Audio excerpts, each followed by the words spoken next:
আমরা তো সকলেই জানি যে জগন্নাথ দেব খুবই খাদ্যরসিক, আর পুরীর মন্দিরের 56 ভোগের কথাও কিন্তু মানে আমরা সত্যি সবাই জানি। তো সেটা খুবই মানে কি বলবো, সৌভাগ্যের ব্যাপার যে প্রভুর 56 ভোগের মহাপ্রসাদ নিজেদের গ্রহণ করা বা ডাইরেক্ট পুরীর মন্দিরে গিয়ে সেটার উপলব্ধি করা। তো বুঝতেই পারছো এটা খুব একটা স্পেশাল ফিলিং, অন্তত আমার কাছে তো তাই। এবারে বাড়িতে তো 56 ভোগ প্রভুর জন্য বানানো খুব একটা সহজ কথা না, সেটাও আমরা সবাই জানি। কারণ কি প্রভু জগন্নাথ দেবের 56 ভোগ বানানোর জন্য অনেক বিশেষ বিশেষ নিয়মে পালন করতে হয়। তো এবছরে আমরা সকলে মিলে বাড়িতে চেষ্টা করেছি যে 56 ভোগের মধ্যে অন্তত যে কটা আমরা চেষ্টা করেছি করার, তো সেটাই আজকে প্রভুকে নিবেদন করব।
তার সাথে এই দেখো এই বাসনগুলোতে এখন যা যা বানানো হয়ে গেছে সেগুলো সাজিয়ে নেব, আর তার সাথে তোমাদেরকে দেখিয়েও দেব যে এবছরে 56 ভোগে আমাদের কি কি রান্না হয়েছে আর কি কি রান্না আমরা প্রভুকে আজকে নিবেদন করব।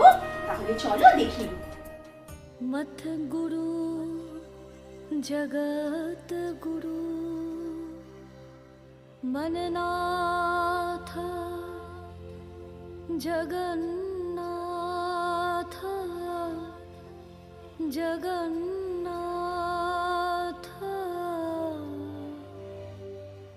जगन्नाथ स्वामी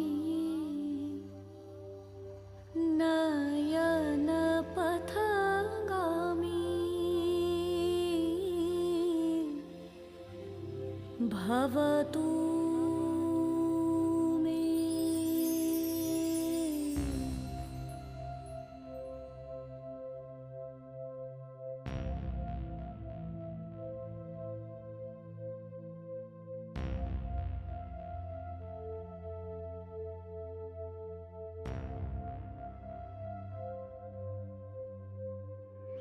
जगन्नाथ स्वामी नयन पथगामी भवतु मे।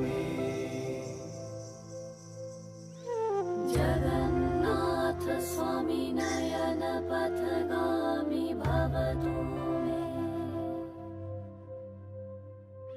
जगन्नाथ स्वामी नयन पथगामी भवतु मे।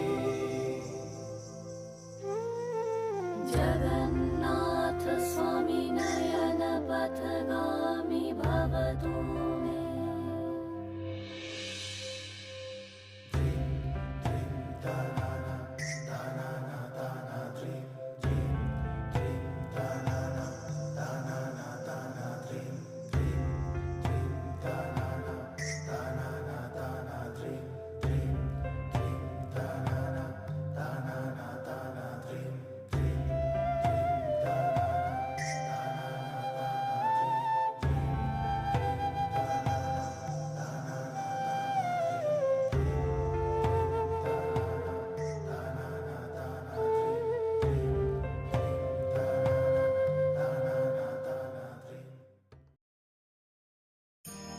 তাহলে চলো এবারে তোমাদেরকে দেখিয়ে দিই যে আমরা প্রভুকে কিভাবে ভোগ নিবেদন করলাম।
जगन्नाथ स्वामी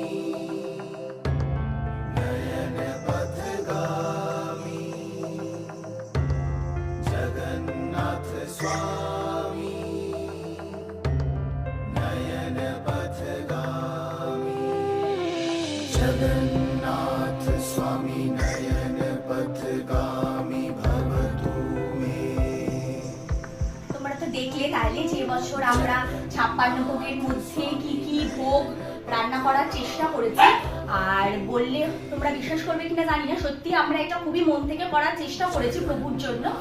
আর আশা করছি যে যদি কিছু ভুল ত্রুটি হয়ে থাকে, আমরা যথাসম্ভব নিয়ম মানার চেষ্টা করেছি, তাও যদি কিছু ভুল ত্রুটি হয়ে থাকে তাহলে প্রভু যেন নিজ গুণে আমাদেরকে ক্ষমা করে দেয়, কোনো দোষ না নেন।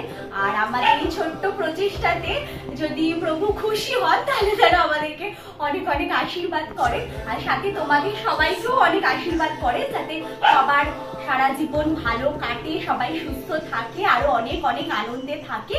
তো তোমাদের আমাদের এই প্রচেষ্টাটা কেমন লাগলো সেটা কিন্তু অবশ্যই আমাকে কমেন্ট করে জানিও, একদম ভুলে যেও না।